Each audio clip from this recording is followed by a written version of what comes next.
Ginano niya ako, yung bata is nandun lang sa tinulak niya ako, tapos ginanon-ganon niya. Sinuntok niya, sabi ko sa kanya, bakit ba ganyan ka? Bakit ba ganyan yung ginagawa mo? Sabi niya, di ba ayaw ko nag-vape ka? Sabi ko sa kanya, bakit nakita mo ba ako nag-vape sa harap ng bata? Para ginagawa yan, ano mang nalalaki. Kami na nga yung cellphone mo. Alam mo yung sobrang ginano niya ako, yung bata is nandun lang sa table, he was crying and nagkakaroon kami ng quarrel. Ginano niya ako sa may, ano yung landscape niyang daan.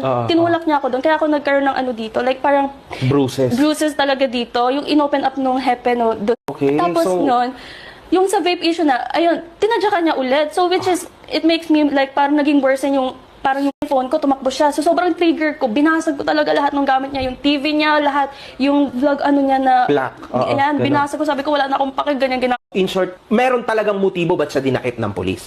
Kasi after no, nagreklamo ka sa police station.